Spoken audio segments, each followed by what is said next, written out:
evening. This is Harry Potter and the Philosopher's Stone. Chapter 10, Halloween. Malfoy couldn't believe his eyes when he saw Harry and Ron were still at Hogwarts next day, looking tired but perfectly cheerful.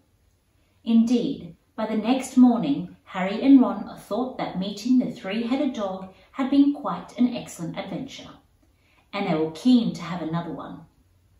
In the meantime, Harry filled Ron in about the package that seemed to have been moved from Gringotts to Hogwarts, and they spent a lot of time wondering what could possibly need such heavy protection. "It's either really valuable or really dangerous," said Ron. "Or both," said Harry.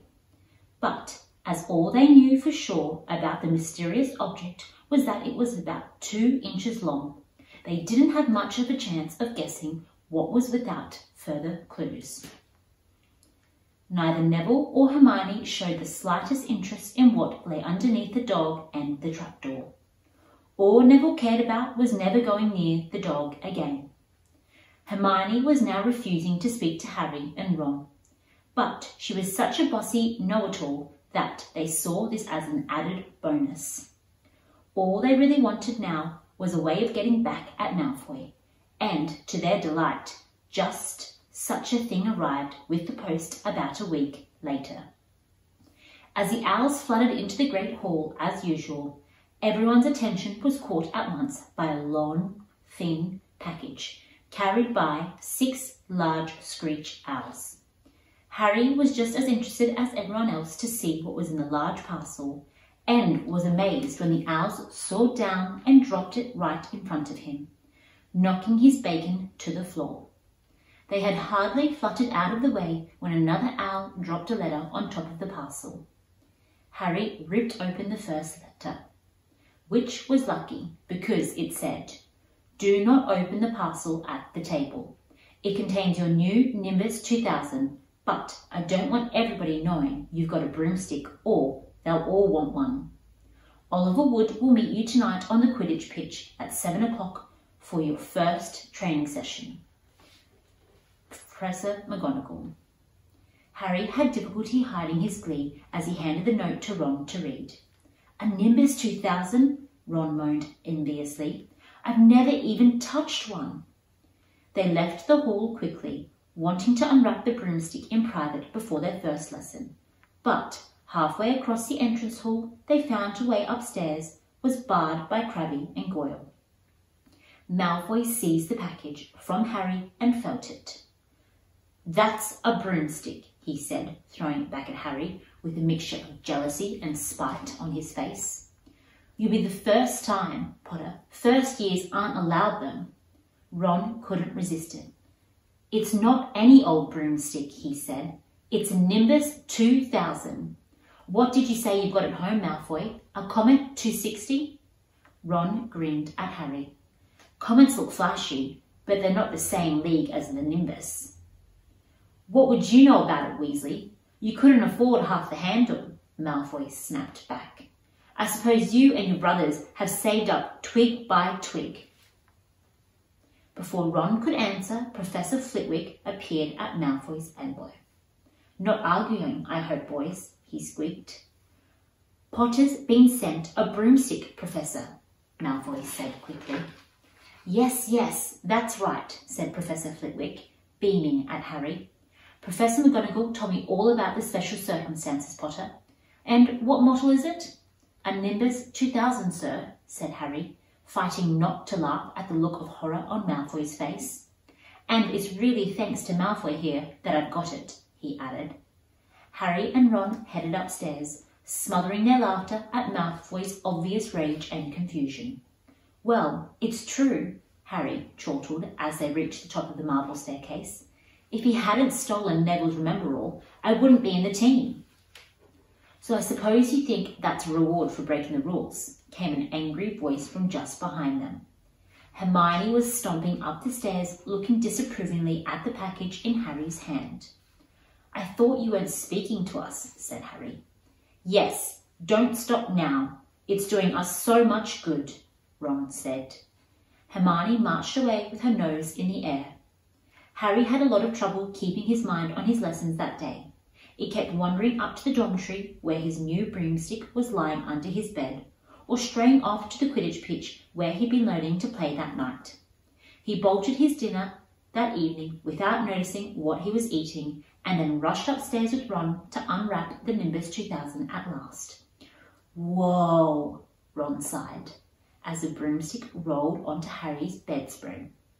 Even Harry, who knew nothing about the different brooms, thought it looked wonderful. Sleek and shiny, with a mahogany handle, it had a long tail of neat, straight twigs and Nimbus 2000 written in gold near the top. As 7 o'clock drew nearer, Harry left the castle and set off towards the Quidditch pitch in the dusk. He'd never been inside the stadium before. Hundreds of seats were raised in stands around the pitch so that the spectators were high enough to see what was going on. At either end of the pitch were 3 golden poles with hoops on the end. They reminded Harry a little of plastic sticks Muggle children blew bubbles through, except they were 50 feet high. Too eager to fly again to wait for the wood, Harry mounted his broomstick and kicked off the ground. What a feeling! He swooped in and out of the goalposts and then sped up and down the pitch. The Nimbus 2000 turned wherever he wanted at the slightest touch. Hey, Potter, come down. Oliver Wood had arrived. He was carrying a large wooden crate under his arm. Harry landed next to him. Very nice, said Wood, his eyes glinting. I see what Mcgonagall meant. You really are a natural. I was just going to teach you the rules this evening. Then you'll be joining team practice 3 times a week. He opened the crate. Inside were 4 different sized balls. Right, said Wood. Now, Quidditch is easy enough to understand, even if it's not too easy to play.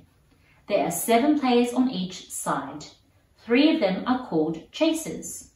3 chasers, Harry repeated, as Wood took out a bright red ball about the size of a football. This ball's called the quaffle, said Wood. The chasers throw the quaffle to each other and try and get it through one of the hoops to score a goal. 10 points every time the quaffle goes through one of the hoops. Follow me? The chasers now throw the quaffle and put it through the hoops to score, Harry recited. So, that's sort of like basketball on broomsticks with 6 hoops, isn't it? What's basketball? Said Wood, curiously. Never mind, said Harry, quickly. Now, there's another player on each side who's called the keeper. I'm keeper for Gryffindor. I have to fly around our hoops and stop the other teams from scoring. 3 chasers, 1 keeper, said Harry, who was determined to remember it all. And they played with the quaffle. Okay, got that. So, what are they for? He pointed at 3 balls left inside the box. I'll show you now, said Wood.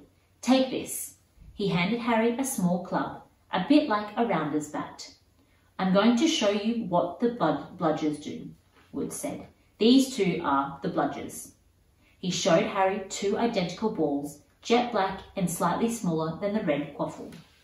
Harry noticed that they seemed to be straining to exercise the straps holding them inside the box. Stand back, Wood warned. He bent down and freed one of the bludgers. At once, the black ball rose high in the air and then pelted straight at Harry's face. Harry swung at it with the bat to stop it from breaking his nose and sent it zigzagging away into the air. It zoomed around their heads and then shot at Wood, who dived on top of it and managed to pin it to the ground. See, Wood panted, forcing the struggling bludger back into the crate and strapping it down safely. The bludgers rocket around trying to knock players off their brooms. That's why you have 2 beaters on each team. The Weasley twins are ours. It's their job to protect their side from the bludgers and try and knock them towards the other teams. So, you think you got all that? 3 chasers try and score with the quaffle. The keeper guards the goalposts. The beaters keep the bludgers away from their team. Very good. Have the bludgers ever killed anyone? Harry asked, hoping he sounded offhand. Never at Hogwarts. We've had a couple of broken jaws, but nothing worse than that. Now, the last member of the team is the seeker. That's you. And you don't have to worry about the quaffle or the bludgers, unless they crack open my head. Don't worry, the Weasleys are more than a match for the bludgers. I mean, they're like a pair of human bludgers themselves. Wood reached into the crate and took out the fourth and last ball. Compared with the quaffle and the bludgers, it was tiny, about the size of a large walnut.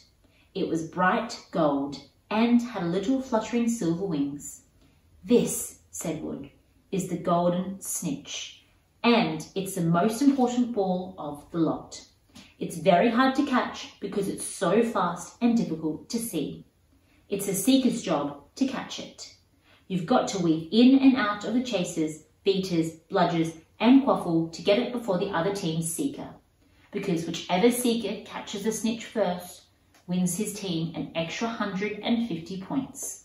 So they nearly always win. That's why seekers get fouled so much. A game of Quidditch only ends when the Snitch is caught, so it can go on for ages. I think the record is 3 months. They had to keep bringing on substitutes so that the players could get some sleep. Well, that's it. Any questions? Harry shook his head. He understood what he had to do, all right. It was doing it all, and that was going to be the problem. We won't practice with the Snitch yet, said Wood, carefully shutting it back inside the crate. It's too dark, we might lose it. Let's try it out with a few of these. He pulled a bag of ordinary golf balls out of his pocket, and a few minutes later, he and Harry were up in the air, Wood throwing the golf balls as hard as he could in every direction for Harry to catch. Harry didn't miss a single one, and Wood was delighted. After half an hour, night had already fallen, and they couldn't carry on. The Quidditch Cup will have our name on it this year, said Wood happily as he trudged back to the castle. I wouldn't be surprised if you turn out to be better than Charlie Weasley, and he could have played for England if he hadn't gone off chasing dragons. Perhaps it was because he was now so busy, with Quidditch practice 3 evenings a week on top of all of his homework, that Harry could hardly believe it when he realised that he'd already been at Hogwarts for 2 months. The castle felt more like home than Privet Drive had ever done. His lessons too were becoming more and more interesting now that they had mastered the basics. On Halloween morning they woke to the delicious smell of baking pumpkin wafting through the corridors. Even better, Professor Flitwick announced in charms that he thought they were ready to start making objects fly, something that they had all been dying to try since they'd seen him making Neville's toad zoom around the classroom. Professor Flitwick put the class into pairs to practice. Harry's partner was Seamus Finnegan, which was a relief because Neville had been trying to catch his eye. Ron, however, was too busy working with Hermione Granger.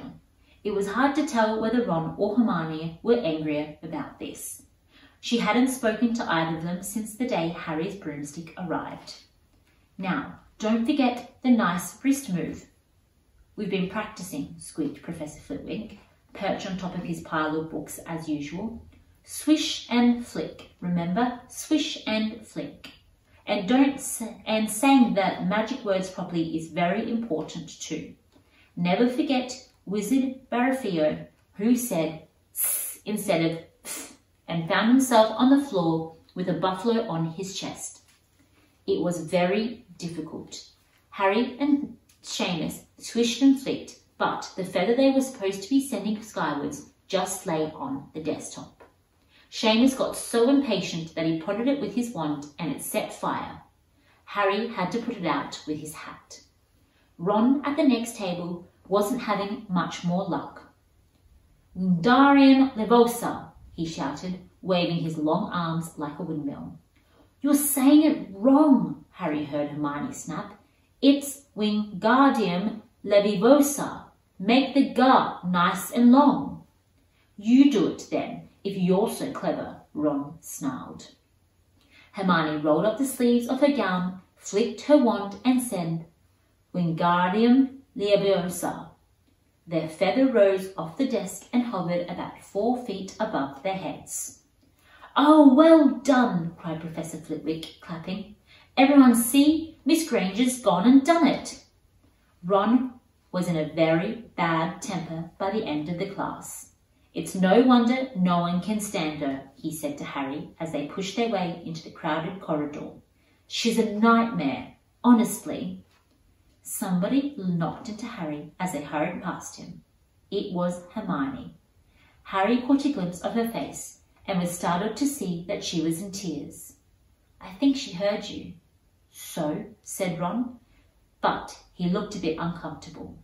She must have noticed she's got no friends. Hermione didn't turn up for the next class and wasn't seen all afternoon. On their way down to the Great Hall for Halloween feast, Harry and Ron overheard Pravati Patel telling her friend Lavender that Hermione was crying in the girls' toilets and wanted to be left alone. Ron still looked more awkward, but a moment later they had entered the Great Hall where the Halloween decorations put Hermione out of his mind. 1,000 live bats fluttered from the walls and ceiling, while 1,000 more swooped over the tables in low black clouds, making the candles in the pumpkins stutter. The feast appeared suddenly on the golden plates, and it had a start of a term banquet. Harry was just helping himself to a jack-o'-potato when Professor Quirrell came sprinting into the hall, his turban askew and terror on his face. Everyone stared as he reached Professor Dumbledore's chair, slumped against the table, and gasped, Troll! In the dungeons! Thought you ought to know! He then sank to the floor in a dead faint. There was uproar. It took several purple firecrackers exploding from the end of the Professor Dumbledore's wand to bring silence.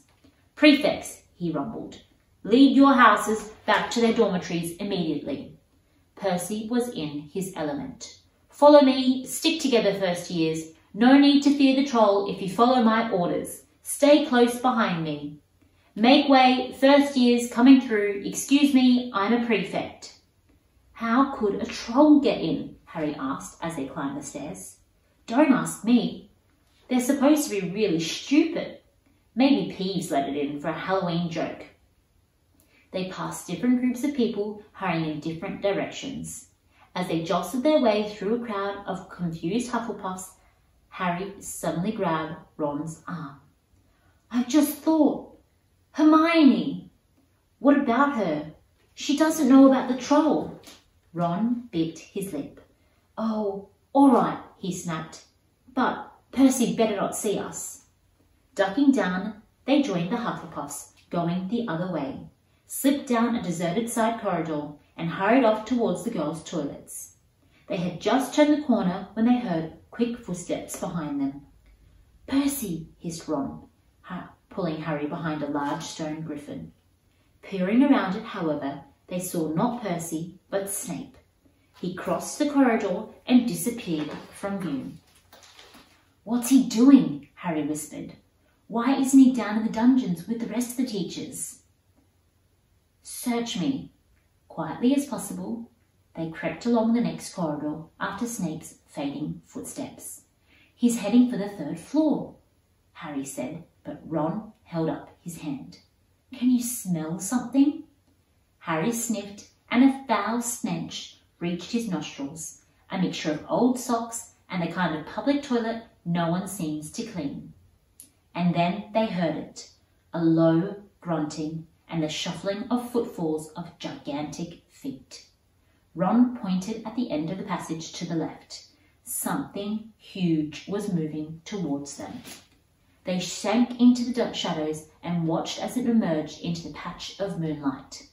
It was a horrible sight.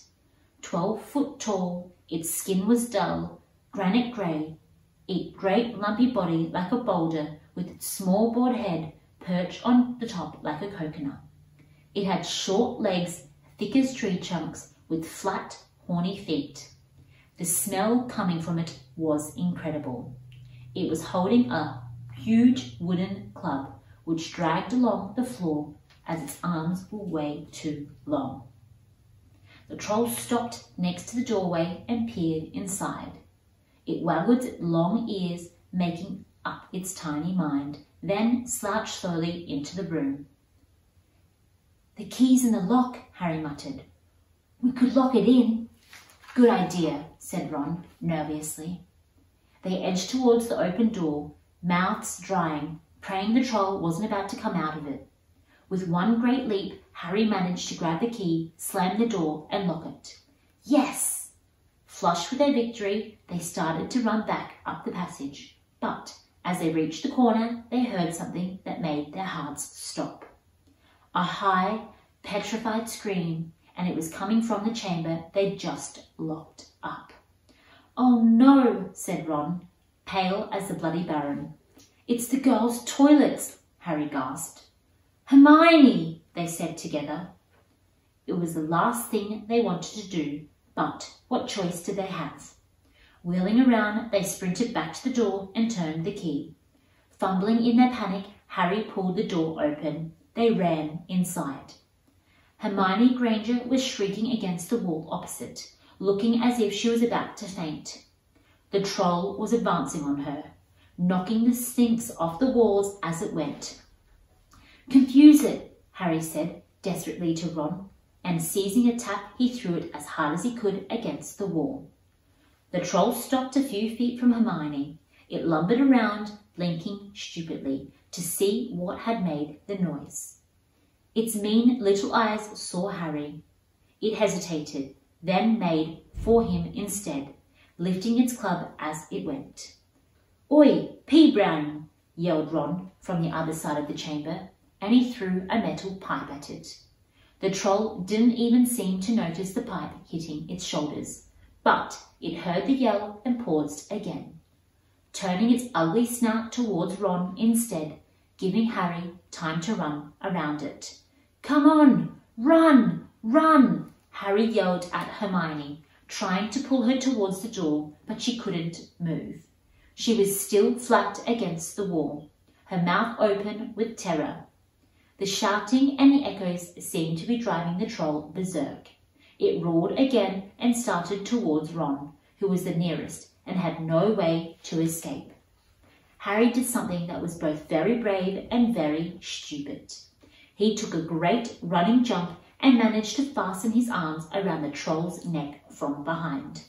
The troll couldn't feel Harry hanging there, but even a troll will notice if you stick a long bit of wood up to its nose, and Harry's wand had just been in his hand, and when he jumped, he stuck it up the troll's nostrils. Howling with pain, the troll twisted and failed its club, with Harry clinging on for dear life. Any second, the troll was going to rip him off or catch it on a terrible blow with the club. Hermione had sunk to the floor in fright. Ron pulled out his own wand, not knowing what he was going to do to stop this or say a spell. "Wingardium Leviosa!" The club flew suddenly out of the troll's hand, rose high in the air, and then turned slowly over and dropped, with a sickening crack on its owner's head. The troll swayed on the spot and then fell flat on its face, with a thud that made the whole room tremble. Harry got to his feet. He was shaking and out of breath. Ron was standing there with his wand still raised, staring at what he had done. It was Hermione who spoke first. "Is it dead?" "I don't think so," said Harry. "I think it's just been knocked out." He bent down and pulled his wand out of the troll's nose. It was covered in what looked like lumpy grey glue. "Ugh! Troll boogies!" He wiped it off on the troll's trousers. A sudden slamming and loud footsteps made the three of them look up. They hadn't realised what a racket they had been making, but, of course, someone downstairs must have heard the crashes and the troll's roars. A moment later, Professor McGonagall had come bursting into the room, closely followed by Snape, with Quirrell bringing up the rear. Quirrell took one look at the troll, let out a faint whimper, and sat quickly down on a toilet, clutching his heart. Snape bent over the troll. Professor McGonagall was looking at Ron and Harry. Harry had never seen her look so angry. Her lips were white. Hopes of winning 50 points for Gryffindor faded quickly from Harry's mind. "What on earth were you thinking of?" said Professor McGonagall, with a cold fury in her voice. Harry looked at Ron, who was still standing with his wand in the air. "You're lucky you weren't killed. Why aren't you in your dormitory?" Snape gave Harry a swift, piercing look. Harry looked at the floor. He wished Ron put his wand down. Then a small voice came out of the shadows. "Please, Professor McGonagall, they were looking for me." "Miss Granger?" Hermione had managed to get to her feet at last. "I went looking for the troll because I thought I could deal with it on my own. You know, because I've read all about them." Ron dropped his wand.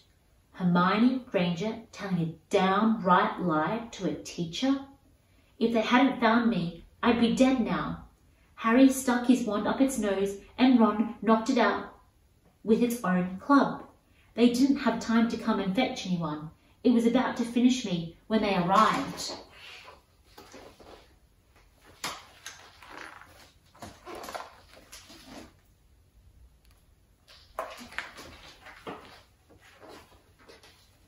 Harry and Ron tried to look as though this story wasn't new to them. "Well, in that case," said Professor McGonagall, staring at the three of them. "Miss Granger, you foolish girl, how could you think of tackling a mountain troll on your own?" Hermione hung her head.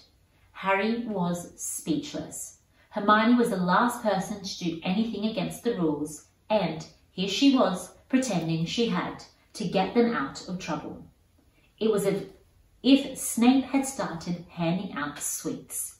"Miss Granger, 5 points will be taken from Gryffindor for this," said Professor McGonagall. "I'm very disappointed in you. If you're not hurt at all, you better go off to Gryffindor Tower. Students are finishing the feasts in their houses." Hermione left. Professor McGonagall turned to Harry and Ron.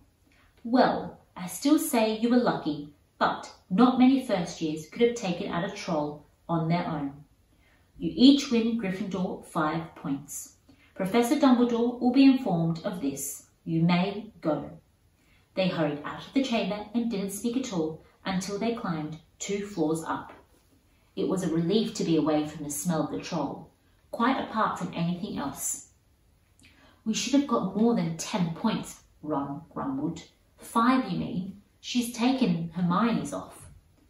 "Good of her to get us out of trouble like that," Ron admitted. "Mind you, we did save her." "She might not have needed saving if we hadn't locked her in there with that thing," Harry reminded him. They had reached the portrait of the fat lady. "Pig snout," they said, and entered. The common room was packed and noisy. Everyone was eating the food that they had been sent up. Hermione, however, stood alone by the door, waiting for them. There was a very embarrassed pause. Then, none of them, looking at each other, they all said, "Thanks," and hurried off to get plates. But from that moment on, Hermione Granger became their friend. There are some things you can't share without ending up liking each other, and knocking out a 12-foot mountain troll is one of them. The end. Good night.